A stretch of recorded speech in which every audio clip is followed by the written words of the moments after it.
Родная моя мамочка, прости меня. Я жива, но не знаю, где я. Когда-нибудь я вернусь домой. Обещаю». Настя свернула крохотный листок бумаги и спрятала его в подкладку куртки. Это был единственный лист, который ей удалось выпросить в этом доме за месяц заточения. Письмо никогда не дойдет до адресата, но ей становилось легче от мысли, что где-то существуют эти строки, маленький мостик между ее прошлой жизнью и этим кошмаром. Анастасия, 22 года. Работала администратором в парикмахерской, мечтала стать художником. После техникума не хватило баллов для поступления в художественное училище. Решила год поработать, подготовиться и попробовать снова. Старенькая квартира, которую они делили с мамой, постепенно превращалась в мастерскую. Повсюду эскизы, краски, холсты. Мама не возражала. После смерти отца 5 лет назад они жили вдвоем, и мама делала все, чтобы дочь осуществила свою мечту. «Настя, у тебя талант», — говорила она, разглядывая очередной пейзаж. «Тебе нужно развиваться». «Я стараюсь, мам». Настя откладывала кисть и потягивалась. «Только денег на хорошие курсы нет». «Накопим», — уверенно кивала мама, хотя обе знали, что с зарплатой медсестры и подработками Насти это будет не скоро. В свободное время Настя выкладывала свои работы в социальную сеть. Подписчиков было немного, в основном друзья и знакомые. Но однажды под одной из картин появился комментарий: «Потрясающая работа. У вас редкий талант. Хотел бы приобрести несколько ваших картин». Профиль. Алексей Волков, 34 года, предприниматель из столицы. Друзья, мы искренне просим вас. Поставьте лайк, напишите комментарий и подпишитесь на канал. На фотографиях успешный мужчина с доброй улыбкой. Яхты, путешествия, благотворительные мероприятия. «Наверное, ошибся страницей», — подумала Настя, но все-таки ответила. «Алексей, вы шутите?» — смеялась Настя во время видеозвонка. «Столько денег за мои рисунки?» «Анастасия, я коллекционер. И узнаю талант, когда вижу его», — спокойно ответил мужчина с экрана. «Я могу помочь тебе организовать выставку в столице. У меня есть друзья в галереях». Прошел месяц. Они разговаривали каждый день. Алексей купил 5 ее работ, прислал курьера и перевел деньги. Сумму, равную 3-месячной зарплате Насти. Она не могла поверить своему счастью. «Мам, он такой настоящий», — делилась она с матерью. «Не такой, как наши местные парни. Говорит умные вещи, интересуется искусством». Мама хмурилась. «Насть, ты его совсем не знаешь. Чего он от тебя хочет?» «Ничего. Он просто помогает мне с карьерой». «Мужчины такого уровня просто так не помогают молоденьким девушкам», — вздыхала мама. «Ты судишь по себе», — вспыхнула Настя. «У тебя за всю жизнь ничего не было, кроме папы и работы. Тебе кажется, что все вокруг такие же...» Она тут же пожалела о сказанном, но слова уже вылетели. На глазах матери блеснули слезы. «Прости, мам», — Настя обняла ее. «Я не хотела». «Ничего», — тихо сказала мама. «Просто будь осторожна». «Я хочу познакомить тебя со своими друзьями в Италии», — сказал Алексей во время очередного звонка. «Там будет известный галерист из Милана. Я показал ему твои работы». Он заинтересовался. «В Италии?» Настя застыла. «Но у меня даже загранпаспорта нет». «Я все организую. Оформим визу, купим билеты. Это твой шанс, Настя». «Я не могу принять от тебя столько...» «Считай это инвестицией», — улыбнулся он. «Когда станешь знаменитой, вернешь с процентами». Он прислал деньги на загранпаспорт, помог с документами для визы. Все происходило как в сказке. «Мам, я еду в Италию». Настя кружилась по комнате. «Представляешь, я увижу настоящий Рим, Венецию. С этим Алексеем? Насторожилась мама. Да. Он все организовал. Я буду жить в отеле. Он познакомит меня с важными людьми в мире искусства. Настя, это звучит слишком хорошо, чтобы быть правдой. Мама взяла дочь за руки. Давай я поеду с тобой. У меня есть немного сбережений. Мам, мне 22 года, воскликнула Настя. Я взрослый человек. И потом, это деловая поездка. Что ты будешь там делать? Вам нужно встретиться с ним сначала хотя бы здесь. Он очень занят, постоянно в разъездах. Мы увидимся уже в Риме. Накануне отъезда мама положила в сумку дочери маленький конверт. Это деньги. Немного. Но на обратный билет хватит. Вдруг что-то пойдет не так. «Все будет хорошо, мам». Настя крепко обняла ее. «Я буду писать тебе каждый день. Аэропорт Фьюмичино, Рим». Настя с волнением вглядывалась в толпу встречающих. Алексей написал, что пришлет водителя с табличкой. Высокий темноволосый мужчина держал листок с надписью «Анастасия». «Анастасия?» — с акцентом спросил он.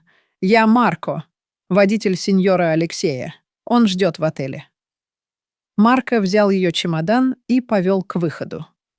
Черный седан с тонированными стеклами ждал на парковке. Настя смотрела в окно, не веря своему счастью. Рим пролетал за окном. Древние руины, фонтаны, узкие улочки. Но машина выехала из города и направилась по шоссе. «Мы разве не в Рим?» — спросила Настя. «Алексей снял виллу за городом», — коротко ответил Марко. «Там тише, удобнее работать». 1,5 часа езды, и машина свернула на проселочную дорогу.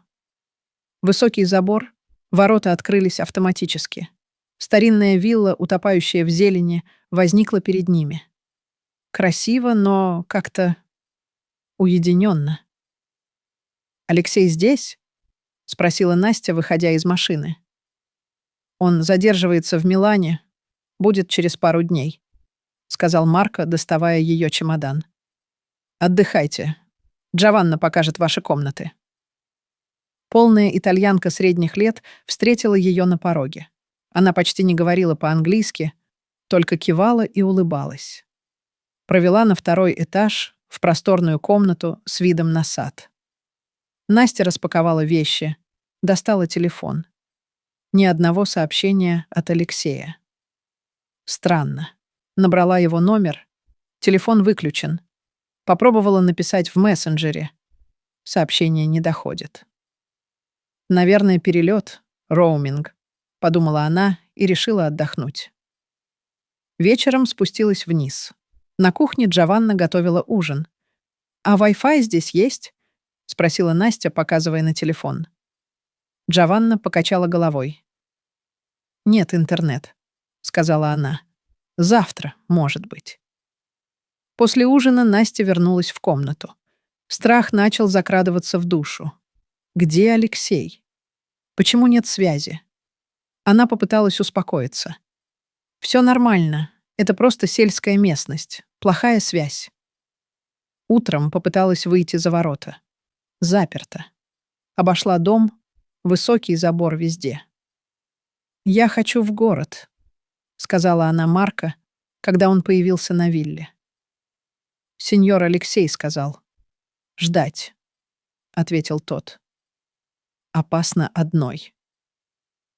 «У меня мама волнуется, мне нужно позвонить». «Завтра привезу телефон с итальянской симкой», — пообещал Марко. Телефон не привезли ни завтра, ни послезавтра. На 3-й день Настя поняла. Что-то не так. В дверь ее комнаты постучали вечером. Вошел высокий мужчина лет 40. Не Алексей. «Добрый вечер, Анастасия», — сказал он по-русски с легким акцентом. «Я Виктор, партнер Алексея». «Где Алексей? Когда он приедет? Почему я не могу никому позвонить?» «Алексей столкнулся с некоторыми проблемами», — улыбнулся Виктор. «Но не волнуйся, мы о тебе позаботимся». «Я хочу домой», твердо сказала Настя. Виктор рассмеялся. Домой? А как ты представляешь это? У тебя нет денег, нет телефона. Ты даже не знаешь, где находишься. Это не Рим, детка. Это другая часть Италии. «Что вам нужно?» — прошептала Настя. «Ты будешь работать», — просто сказал он. «У нас хороший бизнес. Развлекаешь гостей, получаешь деньги. Через год-два заработаешь достаточно, чтобы вернуться домой, если будешь умницей». «Я не буду этого делать», — Настя отступила к окну. «Будешь», — спокойно сказал Виктор. «Завтра приедут гости. Джованна принесет одежду и косметику. Будь готова к 8 вечера». Он вышел, закрыл дверь, щелкнул замок. Настя бросилась к окну. Второй этаж высоко. Внизу каменные плиты. Попробовала открыть. Заперто снаружи. В ванной нашла лезвие. Нет, не для того, чтобы навредить себе. Чтобы защищаться. Спрятала под матрас. Ночью не спала. Думала о маме, о доме. Как она могла быть такой наивной? Поверить незнакомцу из интернета, поехать в чужую страну. Утром появилась Джованна с подносом. Завтрак. Таблетка на салфетке. «Что это?» — спросила Настя. «Лекарство», — ответила Джованна. Виктор сказал «пить». «Не буду». Джованна пожала плечами и вышла. Через час вернулся Марко. Схватил Настю за волосы, зажал нос. Когда она открыла рот, чтобы вдохнуть, Джованна втолкнула таблетку и влила воду. Пришлось проглотить. Вскоре Настя почувствовала странную легкость. Мысли путались, страх отступил. Джованна принесла откровенное платье, туфли, косметику. «Готовься», — сказала она. Скоро гости. Дни сливались. Таблетки, визиты гостей, снова таблетки. Настя пыталась сопротивляться в первые дни, но получала только побои и увеличенную дозу.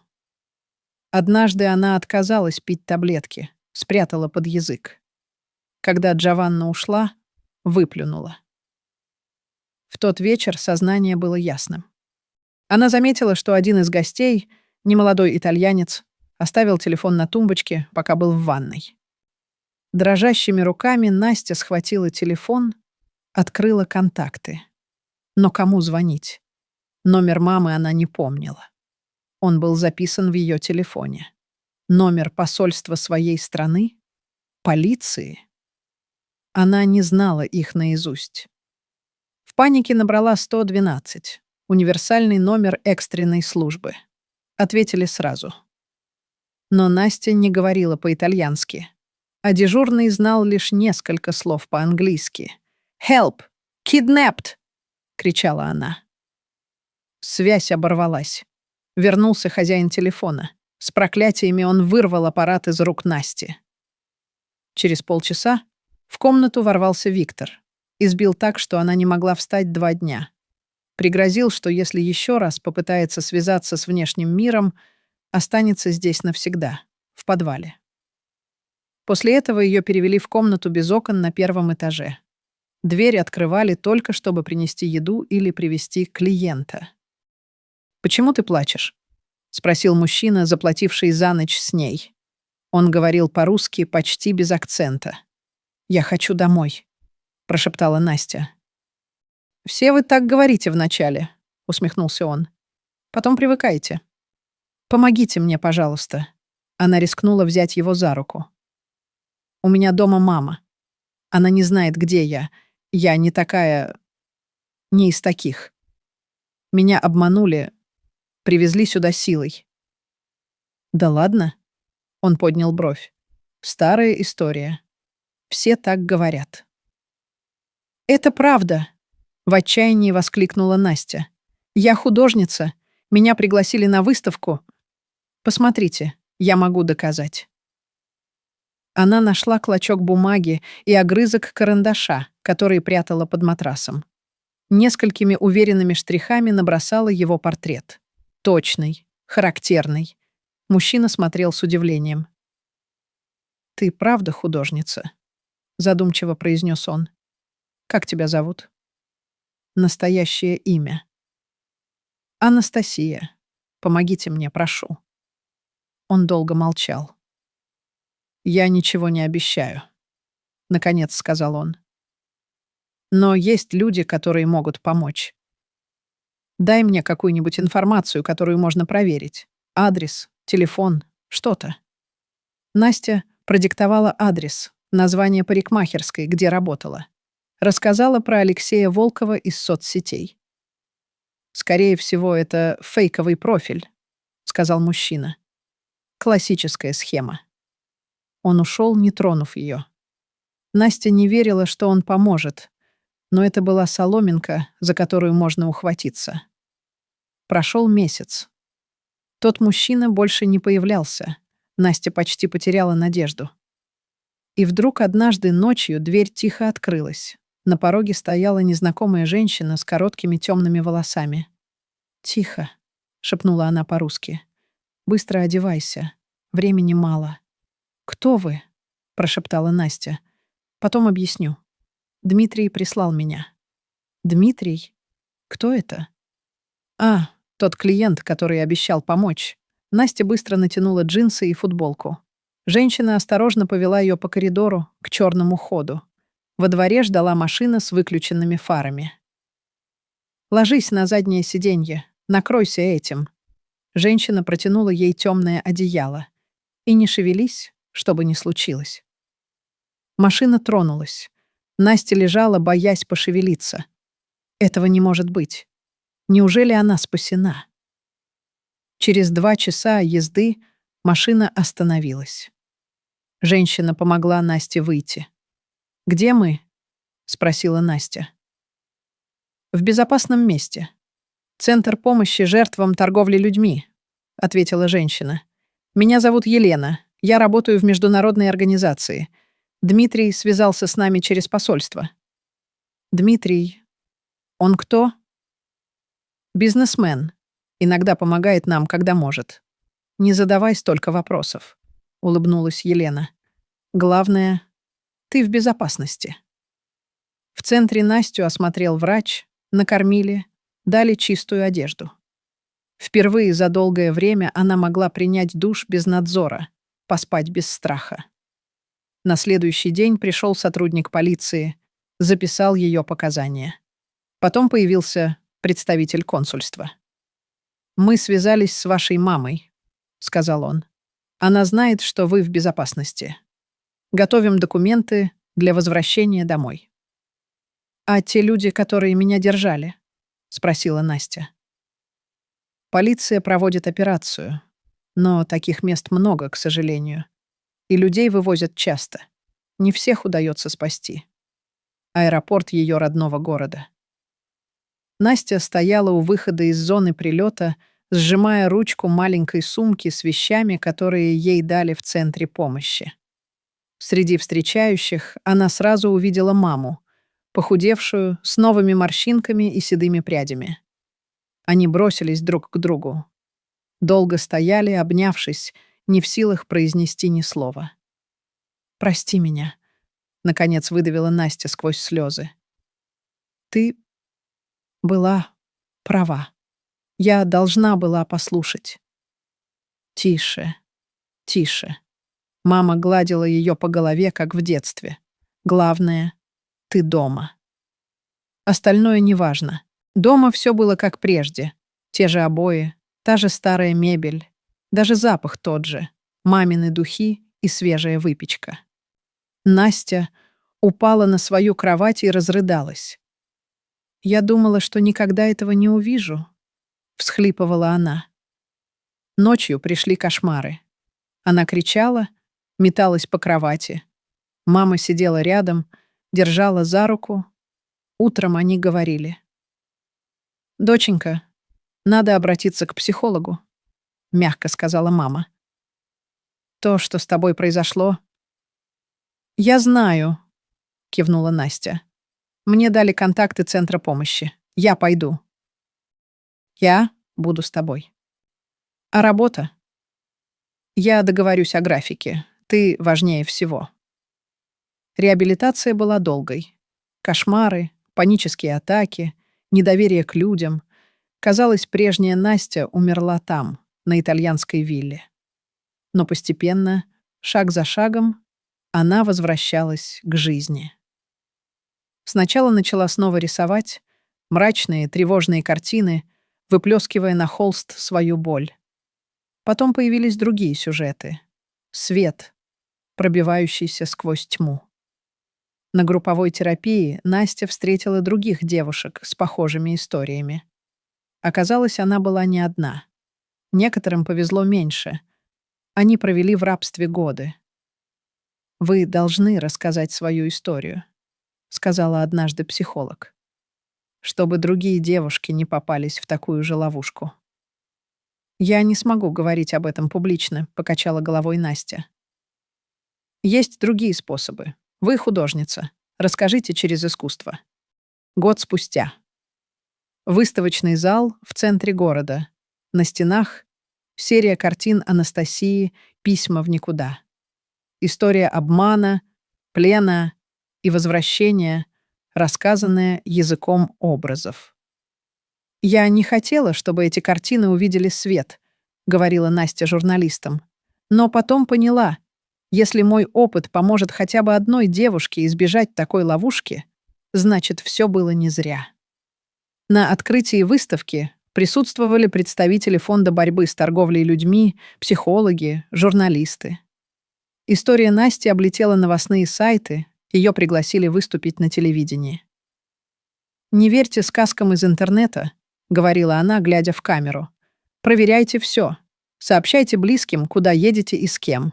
Делайте копии документов. И помните, если предложение звучит слишком хорошо, чтобы быть правдой, скорее всего, это ловушка». После телепередачи ей написали десятки девушек. Кто-то благодарил за предупреждение, кто-то делился похожими историями, а одна прислала сообщение. «Я собиралась лететь в Дубай на работу моделью. После вашей истории отказалась от билетов и начала проверять агентство. Оказалось, это мошенники. Вы спасли меня». Мама помогала Насте отвечать на письма, организовывать встречи. «Помнишь, я говорила, что у тебя талант?» — сказала она однажды. «Но не думала, что он проявится так.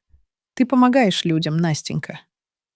«Это помогает и мне, мам», — улыбнулась Настя. «Я чувствую, что моя жизнь снова имеет смысл». В день закрытия выставки к Насте подошла женщина средних лет с дочерью-подростком. «Спасибо вам», — сказала она. «Мы с дочкой сегодня серьезно поговорили. Первый раз в жизни она меня действительно услышала». Девушка кивнула. «Я думала, мама просто не хочет, чтобы я жила своей жизнью. А теперь понимаю. Она боится за меня. И правильно боится». Вечером, когда все разошлись, Настя осталась одна в выставочном зале. Обошла все картины, свои письма в никуда, которые каким-то чудом дошли до адресатов. Последняя работа выбивалась из мрачной серии. На ней была изображена девушка, стоящая на пороге светлой комнаты. За ее спиной тьма, но она смотрит вперед, в будущее. И на ее лице не улыбка, нет. Спокойная решимость. «Ты справишься», — прошептала Настя своему отражению в стекле. «Мы все справимся». Завтра она собиралась подать документы в художественное училище. Жизнь продолжалась. «Дорогая моя доченька, я всегда буду ждать тебя, где бы ты ни была». Мама Насти написала эти слова на листке бумаги в тот первый месяц, когда дочь пропала без вести. Она не знала, прочтет ли их Настя когда-нибудь. Но эти слова помогали ей не сойти с ума от тревоги и страха. Теперь этот листок висел на стене в комнате Насти, рядом с ее новыми работами, яркими, полными надежды.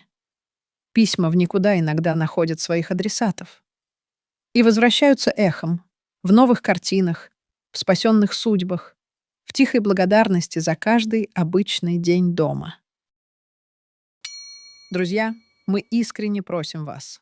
Поставьте лайк, напишите комментарий и подпишитесь на канал.